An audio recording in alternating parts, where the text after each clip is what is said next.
Aujourd'hui, je suis très heureuse de m'entretenir avec Gary Cross. Il est le directeur de Global Mission et il va nous expliquer un peu comment il est possible de participer à Global Mission.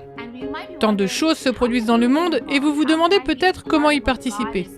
Comment puis-je faire partie de ce que Dieu fait dans le monde ? Aujourd'hui, nous allons donc avoir l'occasion d'entendre parler de lui. Même dans les conversations que j'ai eues avec d'autres pasteurs, il y a eu cette question. Qu'est-ce que cela signifie, une mission holistique ?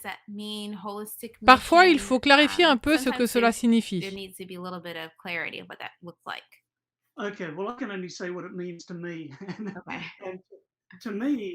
Ok, je ne peux pas dire ce que cela signifie pour moi. C'est la façon dont Jésus a modelé sa mission. D'une part, il a prêché et il a enseigné ce que nous pouvons lire en parcourant les évangiles. Si vous avez une Bible en lettres rouges, vous pouvez réellement voir les mots que Jésus a prononcés. Mais si vous la regardez de plus près, vous pouvez voir qu'il a passé plus de temps à guérir les malades, à s'occuper des besoins émotionnels et physiques des gens. Ainsi, d'une part, il partage la bonne nouvelle du royaume verbalement, et d'autre part, il la démontre aussi par ses actions. Le meilleur résumé que j'ai vu de la méthode du Christ est celui d'Ellen White dans le ministère de la guérison, page 143. Vous avez ces caractéristiques qui consistent à se mêler aux autres, à montrer de la sympathie, à répondre aux besoins, à gagner la confiance des personnes, et ensuite, vous pouvez les inviter à suivre Jésus. La vie est désordonnée et vous ne pouvez pas vous contenter de dire « j'en ai fini avec l'étape 1, maintenant je passe à l'étape 2 ». C'est un tout, car si nous négligeons l'un de ces éléments, nous sabotons la mission, et même dans l'Église. Si nous ne voulons que prêcher, enseigner, donner des séminaires ou des études bibliques aux gens, mais que nous n'avons pas investi dans leur vie, si nous ne les avons pas écoutés, si nous n'avons pas pleuré avec eux, si nous n'avons pas ri avec eux, alors ils n'ont qu'une connaissance intellectuelle des croyances que nous leur avons données.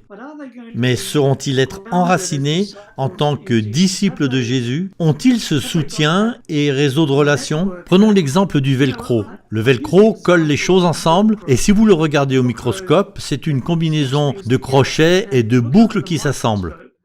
Vous les rapprochez ensemble, puis vous les écartez. Si vous n'avez qu'un seul crochet et une seule boucle, comme des connaissances intellectuelles sur Jésus, il est très facile de le démonter.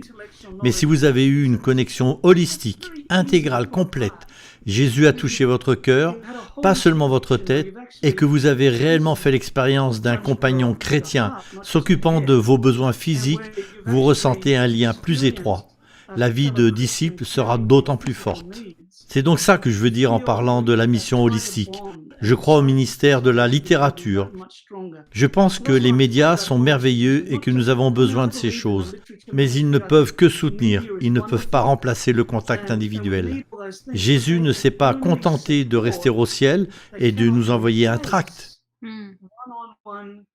Il ne s'est pas contenté de nous envoyer les 28 croyances fondamentales sur un morceau de papier. En fait, il est venu ici. Il s'est sali les mains, il s'est mis dans la peau d'un humain. Il est devenu un avec nous parce que c'est de cette manière que l'on vit la mission, on l'a fait. Désolé, je prêche trop. C'est impressionnant et très appréciable. Son implication entière, je suis avec toi. Ce n'est pas un nous ou un eux. Là où c'est, je suis là. Que peut faire le nous pour aller là-bas et les atteindre ? Mais en fait, je suis ici dans cette situation. C'est un nous, c'est un autre. Nous sommes là-dedans ensemble et je suis là pour vivre la vie avec vous. C'est une approche tellement différente. Au lieu de comment pouvons-nous les changer, c'est un waouh, c'est différent de ce que je connais. Ça change mes habitudes, alors nous changeons ensemble et voyons là où Dieu nous mène ensemble. C'est un défi que j'adore. Oui, vraiment, j'adore ça.